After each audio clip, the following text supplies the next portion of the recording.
Big boss house నుండి సంపూర్ణేష్ నిష్క్రమణ అంతా గందరగోళంగా మారింది.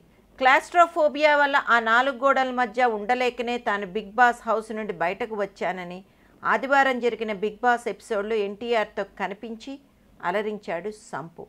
అయితే అక్కడ సమయాభావం వల్ల తాను మాట్లాడిందంతా టెలికాస్ట్ కాలేదు. అందుకే తన ఫేస్బుక్, ట్విట్టర్లో వివరణ ఇచ్చుకున్నాడు సంపూర్ణేష్ బాబు. బర్నింగ్ స్టార్గా తారక్తో కూడా ప్రోత్సాహాన్ని అందుకున్న సంపూర్ణేష్ బిగ్ బాస్ హౌస్ నుండి చట్టపరమైన చర్యలు వస్తాయని తెలిసినా సరే కేవలం మానసిక ఒత్తిడికి గురవడం వల్లే అని అన్నాడు సంపూర్ణేష్. ఇక తాను బయటకు రావడం నచ్చని ప్రేక్షకులు తనని హీరోగా కూడా పనికిరావని తేల్చేశారని వాపోయాడు. తాజాగా ఎన్టీఆర్ బర్నింగ్ స్టార్ సంపూని బిగ్ బాస్ షో ముందు హాజరుపరిచారు. ఆ సమయంలో సంపూర్ణేష్ బాబు తాను బిగ్ బాస్ షో నుండి వెళ్ళిపోవడం చాలా తప్పు పని చేసినట్లుగా భావిస్తున్నానని అన్నారు.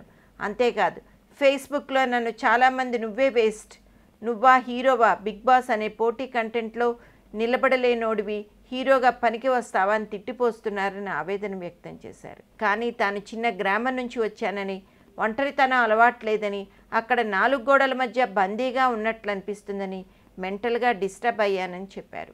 అప్పుడు ఎన్టీఆర్ బిగ్ బాస్ మాత్రమే కాదు, ప్రేక్షకులు కూడా నేను అర్థం చేసుకుంటారని ఓదార్చారు. క్లాస్ట్రోఫోబియా వల్లే తాను బయటకు రావాల్సి వచ్చిందని, తానేం పిరికివాడు కాదని అంటున్నాడు సంపూర్ణేష్. స్పెషల్ స్టేటస్ కోసం 10 గంటలు జైల్లో ఉన్నా సరే ధైర్యం సడలలేదు.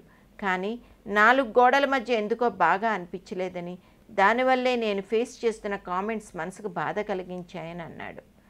మనకు కష్టం వచ్చినప్పుడే మనం భుజం తట్టినవాడే నిజమైన హీరో అని, ఈ సమయంలో తనకు సహకారం అందించిన ఎన్టీఆర్ తనకు రియల్ బిగ్ బాస్ అని అంటున్నాడు సంపూర్ణేష్ బాబు. ఇక తనని ఇంతటి గొప్ప అవకాశాన్ని ఇచ్చిన స్టార్ మా బిగ్ బాస్ నిర్వాహకులకు తన ధన్యవాదాలు తెలియజేశాడు.